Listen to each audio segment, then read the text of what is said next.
Up, everyone, welcome to the Power Play with CJ. Today we're focusing on Jack Eichel, and could he go number one in the draft? And last night, really got a good look at him. I've been following his career for a long time.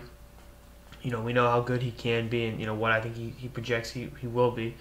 But he is an amazing hockey player, and all coming into this draft year, I just said, I got McDavid at 1, Eichel at 2, and fellow Massachusetts native Noah Hanifin at 3, and Eichel's pushing McDavid. Now, I'm gonna have plenty of opportunities to watch Eichel play this year in Boston, and I will be I will catch Erie play live twice.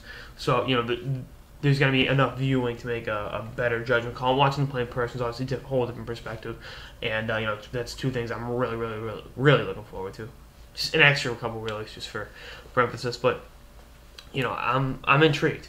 I will not close the door on Eichel overtaking McDavid. I don't think he's done it yet. But once I see more of them in person, I really want to look at it from that perspective.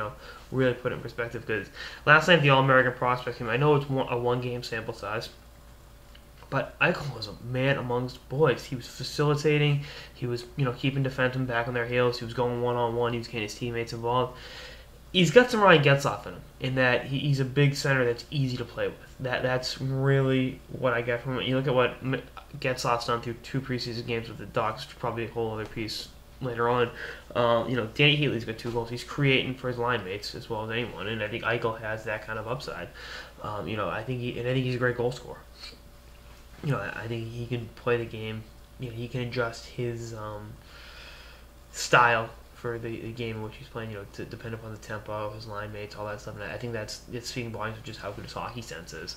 At such a young age, kid that hasn't even turned 18 yet, to be able to do these things, and not only do them, but do them very, very, very effectively, is really a sight to behold, because he is a very, very special hockey player, and I think he will be the face of USA hockey for a long time. You look at this draft class with him, with Hanifin, with Colin White, even Jerry Brocco having a big game last night. Greenway looks like he's going to be a great power forward.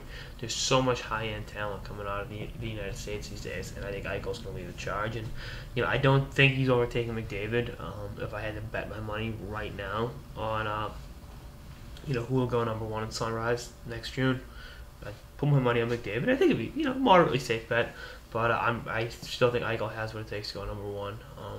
I think that's just how good he is as a hockey player, and obviously he's going to continue to improve. I want to see what he does at BU this year. Likewise, I'm interested in Hanifin does at BC and what McDavid does in year 3 with the Erie Otters. But I'm very, very, very intrigued by what he's bringing to the table and just how good his skill set is. He looked good at the World Juniors last year as the youngest player on the team, but I think there's going to be even more signs of improvement as the year goes on and as he adjusts to the college hockey schedule and the jump in competition. So we'll see what happens, but I like Ike.